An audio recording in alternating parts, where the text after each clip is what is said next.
Welcome back. East New Britain province has recorded high statistics of sexual-related crimes. Since 2010, the Kokopo Sexual Offence Squad attends to about 9 sexual penetration cases every month. Almost all of them are committed by an adult on a child below the age of 10 by someone known to the victim.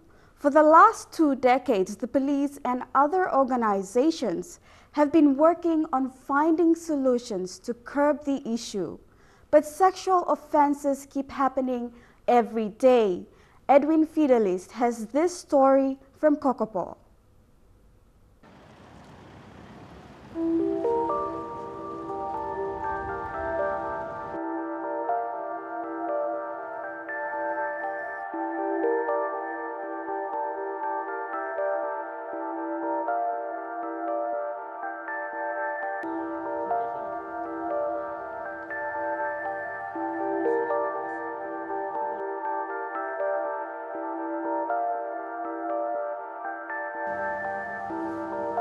At the Sexual Offence Office in Kokopo, Sergeant Joe Bimaru is working on a criminal profile of a sexual penetration case. He leads a team of 7 officers who deals with the arrests of sex offenders in East New Britain province. This is one of at least 9 sexual-related cases reported every month involving children as young as 4 years old. Every week, the Sexual Offence Squad attends to similar cases, most of them involving underage children. In a week, we receive, say, 2 complaints of sexual violence, or maybe 3. So in a month, we can let's say about 8 or 9 cases reported in a month. Maximum penalty for any sexual violence involving minor is more than 25 years in jail, and much of this crime is being committed by people in authority of trust within the family. This crime of sexual crimes, it's happening right in front of our noses. Like sexual crimes, it's different from robbery and murder. These crimes are happening right in our doorsteps. The offenders are they are known to the victims. Since taking office in 2012, Sergeant Bimaru said the number of reported cases hasn't changed much, but his team is already beginning to face a new challenge.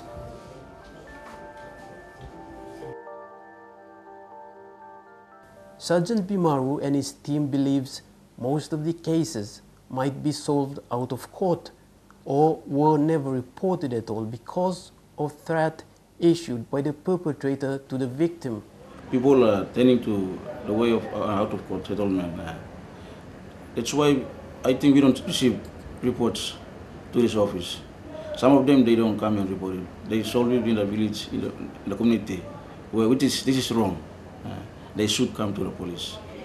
Solving sexual-related offences out of court through compensation payments means allowing the offender to go free without being charged, and the chances for the perpetrator to recommit the same offence is very high. While women and girls have been subjected to sexual attacks and harassments, those who suffer the most are very young children. At this time, we are receiving more complaints of sexual penetration. Involving minor. Involving minor. Because you see that this minor is always vulnerable to these such offences. When we experience, we don't, we think that such things will not happen to a child. It's happening, but it's happening right in front of us. The Kokopo Sexual Offence Squad is depending largely on those cases that are reported to them so that it can be pursued in court. But according to the police, there are many victims who haven't spoken out yet.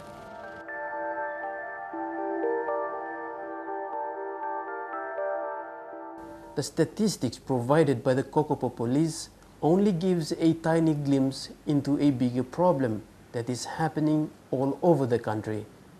While Papua New Guinea laws have deemed sexual offences as a serious crime, the laws seemed to have no effect at all on the public. Perpetrators continue attacking innocent women and girls at their own will. In minors, it all depends on the age group. If you are 16 and down, if this offense is, you're one of the victims, the penalty could be around 15 to 25 years. If she's a minor, like 9 and down, could be more than that. Papua New Guinea's sexual-related offences are one of the highest in the world, and perpetrators are rarely prosecuted. In 2013, the PNG government was eager to introduce the death penalty to punish those who commit inhuman crimes such as murder and sexual offences. But the government's call has been altered by foreign international institutions such as the UN that largely condemned the death penalty. Over the last 2 decades, the police and other relevant authorities have been fighting sex crimes all over the country through conducting community-based awareness or arresting and prosecuting the lawbreakers, but their attempts have achieved very little results. Many believe the ongoing sex crimes represents a deeply rooted problem within the society, a problem that many people haven't quite understand where it starts and why it happens.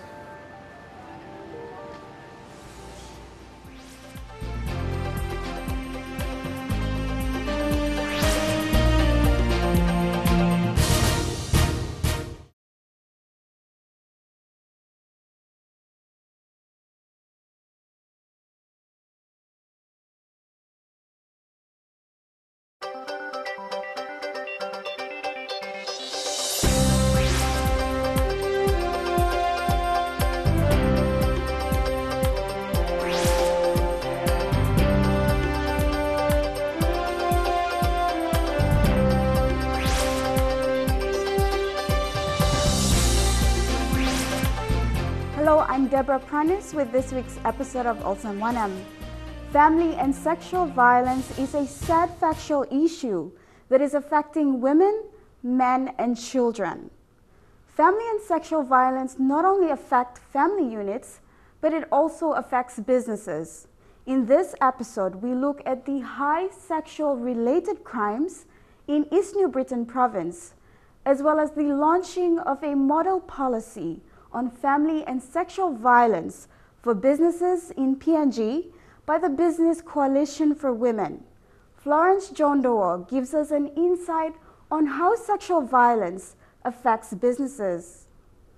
Family and sexual violence is a sad, factual issue that is affecting women, men, and children.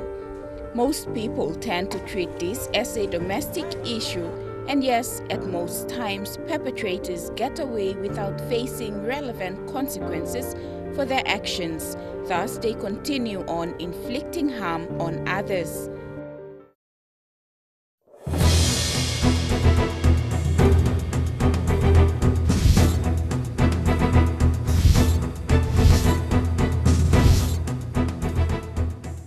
Violence is a developmental issue that needs to be totally eradicated from our communities.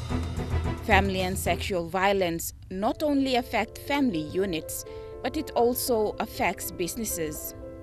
Having a systematic approach to supporting staff who are impacted by violence is an important investment in our people and can help reduce the human and financial costs associated with family and sexual violence.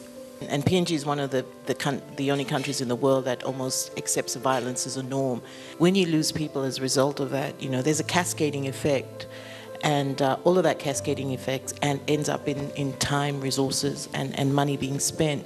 So, for example, you lose a really good female employee as a result of violence, and she walks out on the organization. You then have to find somebody to fill into that particular role.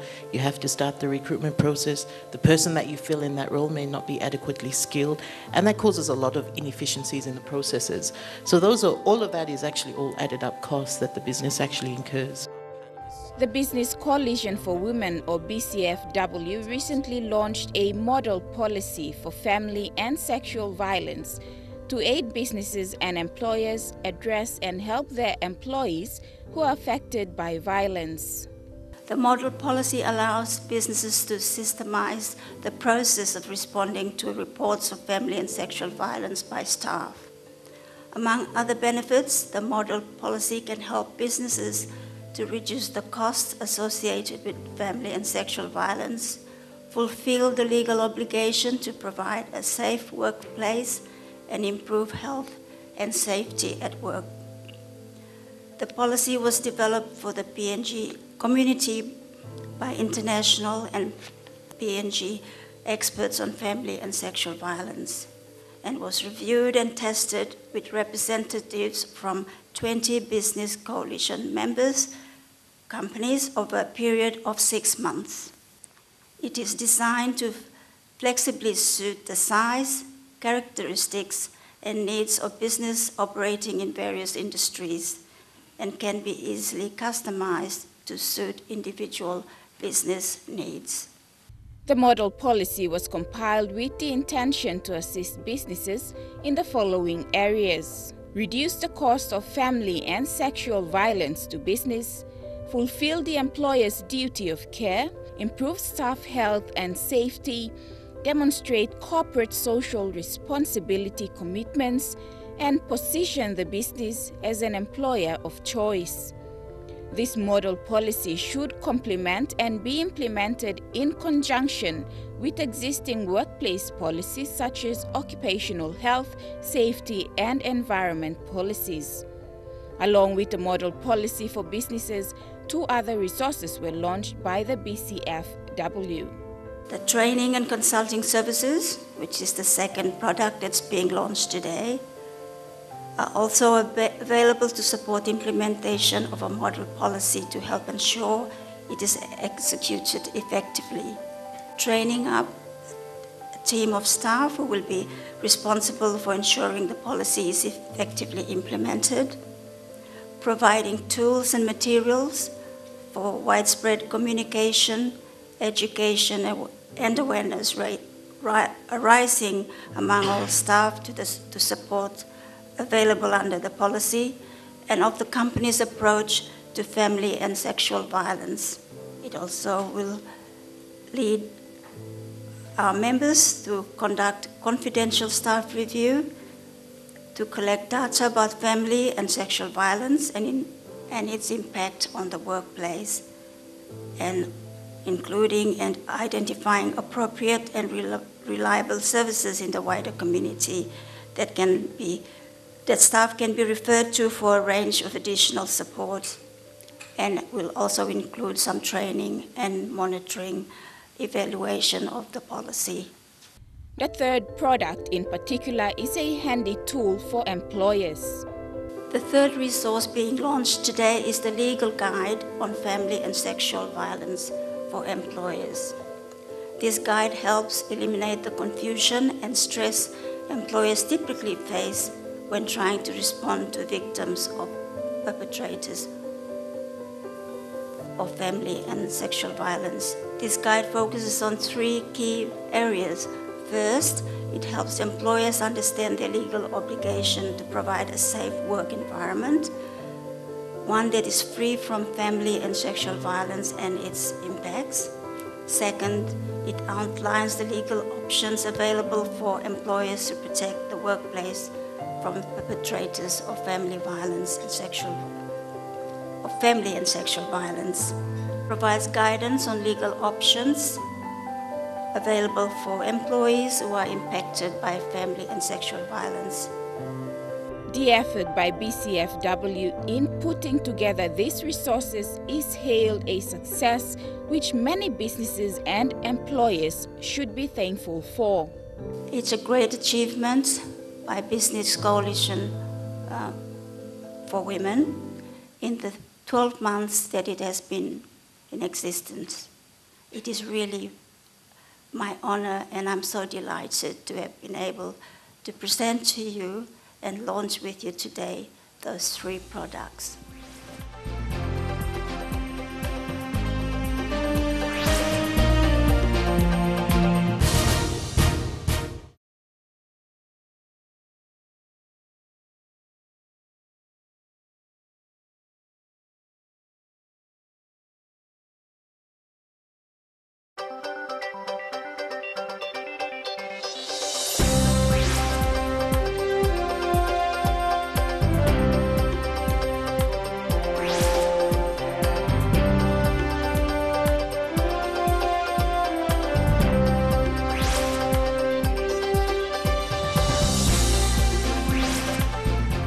Welcome back to the program. In this segment, we will discuss the impacts on businesses that come about as a result of their employees facing family and sexual violence. To lose a staff member who is a team player in a business is not something that business houses want. Florence Jondor with more.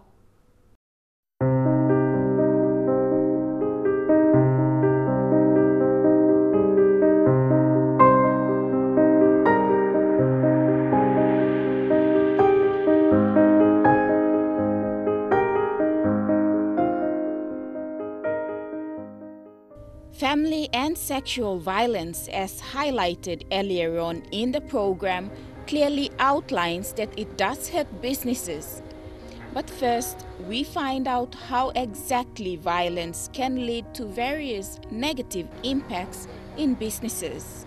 Whenever family and sexual violence happens, whether at work, at home, commuting to and from work or in the community, it hurts business.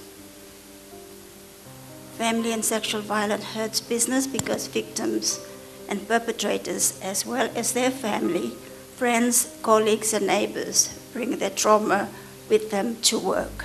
It's up to individual businesses and how far they're willing to take this in terms of support, where their responsibility starts and where their responsibility ends. And that's something employers or individual businesses have to decide. So in terms of dealing with perpetrators, there's only so much that you can do in terms of awareness, in terms of helping the female employee report to the relevant authorities, in terms of providing counselling and care and a safety home perhaps for the female employer. But like I said, businesses can only go so much. Often you don't know about it. Somebody just doesn't come to work. They're obviously hurt, emotional and nervous about how their colleagues will feel. So often you just don't know that somebody's been attacked. But when you do know and when they do come to work, we're trying to build tools to help them through this horrible thing. And it's interesting, I mean, in my past life when I worked in Australia, I never really thought about domestic violence at all, really. I ran a business which was largely about financial services, so it's only coming to NCS and in PNG that I've become aware and really want to do something about it. And I think that's sort of interesting, but if you look around the world, this is an issue globally. I mean, the statistics in New Zealand are almost as bad as they are in PNG, so it's not an issue that Australia doesn't suffer by. It's everywhere in the world. And women have a right to be safe in their work and at home. An employee who is facing family and sexual violence is bound to be noticed by the employer as time goes on. It is vital that in order for the smooth sailing of the business and more importantly, standing up to eliminate violence of all sorts, the employers must educate and make aware to their employees that they care and that they have measures in place to assist them. It's actually very simple. If there is a perpetrator and they're found to have, transgressed in terms of our policy, then there's no place for them in our workforce. It's pretty simple. It's very important that business people take this issue up personally. As a leader, you want your staff, and half of the people that work for me are female, you want your staff to know that you care about them. And there's a lot of positive things that flow from that. But the big issue, we need to take it on board as a business community and really drive change in behaviour right across PNG. For businesses to lose a very competitive employee is not good for business, and it will cost the business time and money to recruit and train another person and bring that person up to the standard of the employee they've lost as a result of violence. The loss of talent to your business and quite apart from that, a healthy workplace which cultivates a non-violent atmosphere and a gender equal atmosphere is a healthy workplace. So quite apart from what you might lose, it's what you gain from having a healthy environment. One of the interesting things that we've been through is trying to actually measure the actual cost to the business of domestic violence. And frankly, our HR systems don't think about that. They don't capture a lot of the issues and the costs that we need to capture. So we're working hard, again, to improve our HR systems so that we can actually measure the true cost. And it'll be pretty alarming, I imagine.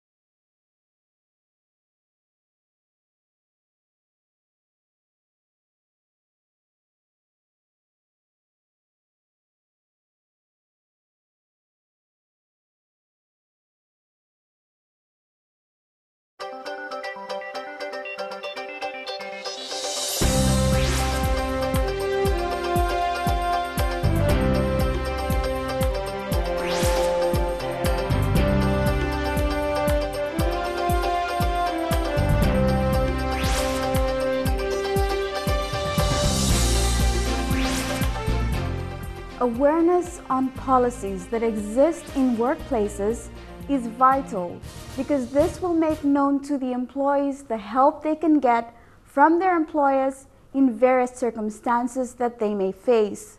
The model policy on family and sexual violence for businesses is one policy employees need to know about. With the model policy already in place to aid businesses deal with their employees who are victims of family and sexual violence, it is now up to business houses to take on board the policy and incorporate it with their existing workplace policies and develop them into practical steps.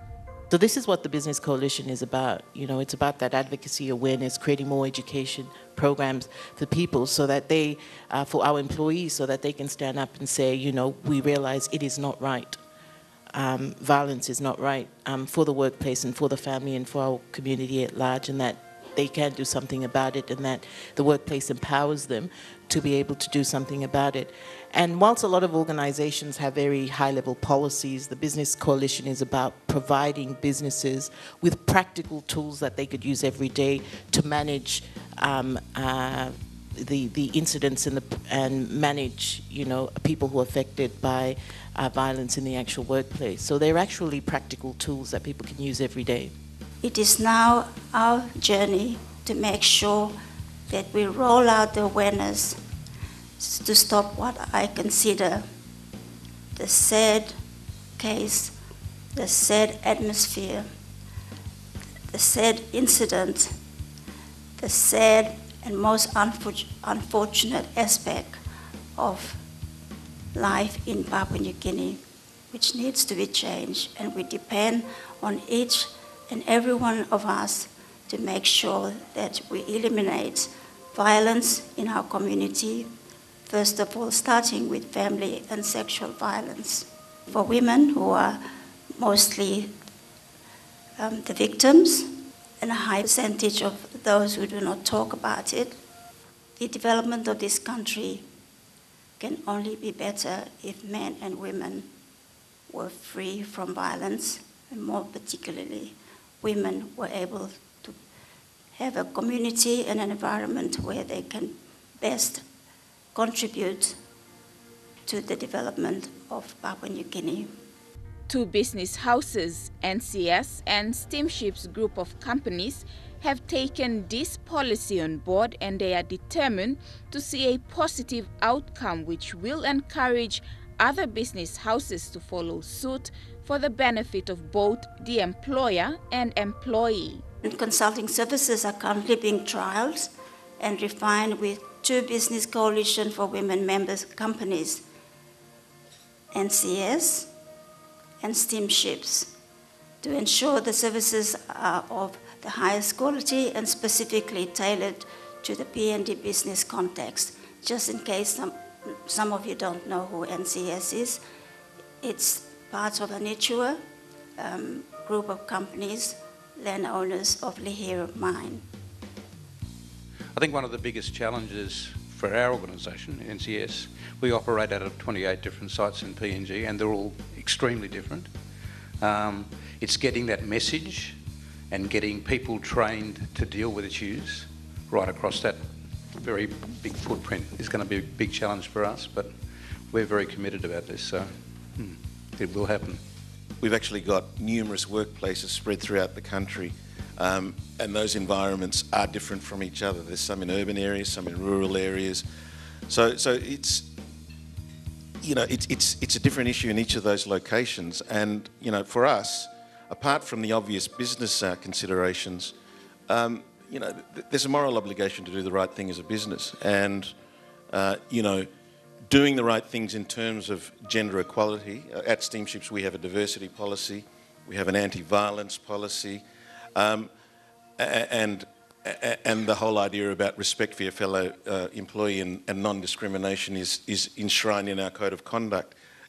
It's definitely very important to, you know, our organisation, and I'm sure the organisations that are sitting here today. Both NCS and Steamships will be able to give a good report card on the pilot program, and then it'll be up to us through the BCFW to suggest to other businesses to take up the challenge. The next step for the employers to take is to create awareness and advocacy on the policy to employees and educate them on the mechanisms that are in place to help employees who are suffering from family and sexual violence. By doing this, employees will feel more comfortable in coming forward and notifying their employers about the violence they're facing instead of doing what most people do, walking off their jobs. You know, to have the courage to actually speak up and to encourage your employers to be able to create a culture and a safe workplace for the employees by ensuring that they have gender-smart policies and policies that'll, you know, zero tolerance policies towards violence, and actually have toolkits that will help manage the situation, but also awareness that that could empower employees so that they know what their rights are and what the employer will do in the instance where women are affected by violence. What we don't have control over is the home environment. What we do have control over is awareness and education, and, you know, sort of there's a limit to what we can do off premises, and I suggest that what we do in those circumstances is to make ourselves available to our female employee and offer all of the support that that person needs. Look, at the end of the day, despite the fact that we think we're doing a bit, we're not doing enough, so I'd suggest that everyone has to do a lot more than what they're doing. We've come to the end of this episode of Olsem Wanem. Thank you to all who participated in putting together this episode. If you have any comments or stories you would like to share, please contact us via the address showing on your screen or visit our Facebook page. Join us again same time next week for another episode of Olsem Wanem on your #1 station, NTV.